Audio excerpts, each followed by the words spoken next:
చాలా విషయాలు చిలుకూరు బాలాజీ ల్యాండ్స్ విషయంలో కానివ్వండి, లేకపోతే ఇంకొకటి కానివ్వండి, ఆయన ఒకటే ఏం చేశాడంటే, అరే డబ్బు అనేటటువంటి దాని మీద దృష్టి పెట్టకుండా మనిషికి కావలసినటువంటి ఎనర్జీ ఏదైతే ఉందో భగవంతుడిని మనిషి దగ్గరికి ఎలా చేర్చాలి అనేటటువంటి దాని మీదే ఆయన కాన్సన్ట్రేట్ చేసి ఆ చిలుకూరు బాలాజీ టెంపుల్కి సంబంధించినటువంటి ఆ భూముల మీద వచ్చేటటువంటి దాంతోటే ఆయన ఆ టెంపుల్ని నడుపుకుంటూ వస్తున్నారు. ఆ భూముల అన్యాక్రాంతం కాకుండా కాపాడాడు. ఏదైనా కానీ ఆయన రాజ్యాంగబద్ధంగానే కొట్లాడి సాధించాడు. ఆయన ప్రతిదీ ఒకటి క్రమశిక్షణ నేర్పుకుంటూ వస్తున్నాడు. ఇక్కడ ఏం జరిగింది, అలాంటి వ్యక్తి మీద ఇలాంటి దౌర్జన్యం జరిగింది.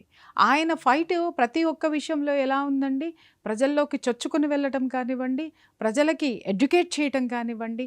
ఆయన చూడండి, ఒక ఎడ్యుకేటెడ్ పర్సన్ అండి. ఆయన నాట్ ఓన్లీ పూజారి మాత్రమే కాదు, అక్కడ ఆయన ఎంత గొప్ప నాలెడ్జీ, డివోషనల్ నాలెడ్జ్ ఉన్నటువంటి పర్సన్ అంటే, ఆయన ఒక రామాయణం చెప్పనివ్వండి, అలాగే ఒక భారతం చెప్పనివ్వండి, భాగవతం మాట్లాడనివ్వండి, వేదం గురించి మాట్లాడనివ్వండి, ఎంత అద్భుతమైనటువంటి విశ్లేషణ జనజీవన స్రవంతికి ఆపాదించి మరి ఎంతమందినో సంస్కరించినటువంటి వ్యక్తి, వక్త, అద్భుతమైనటువంటి వక్త. ఆయన ఎంతమంది ఇన్స్పైర్ అయ్యారండి దేవుడి పట్ల.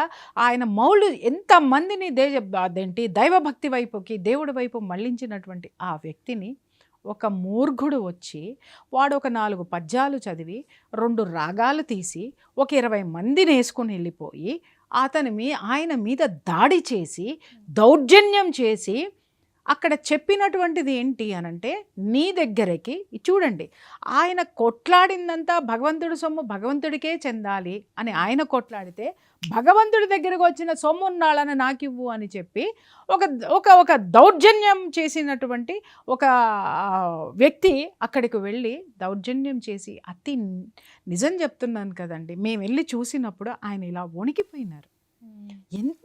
ఎంత పానిక్లో ఉన్నారంటే, పానిక్ అంటే ఇక్కడ చాలామంది అనుకోవచ్చు, అరే భగవంతుడిని కొలిచాడు కదా, భగవంతుడు ఇలా ఎందుకు చేశాడంటే, కొంతమంది వెధవల్ని ఆటలు కట్టించాలి అనంటే భగవంతుడు ఇలాంటి వాళ్ళ దగ్గరికే తీసుకొస్తాడు. అదే ఇతను ఈ రాఘవరెడ్డి అనేటటువంటి వాడు ఇంతకుముందు చాలామందిని బెదిరించాడు. వాళ్ళెవ్వరూ బయటికి రాలేదు, వాళ్ళెవరు చెప్పలేదు. Point number 1. ఒకవేళ వాళ్ళు వచ్చి రాఘవరెడ్డి అనేటటువంటి వాడు దౌర్జన్యం చేశాడంటే ఇంత సంచలనం అయ్యేది కాదు.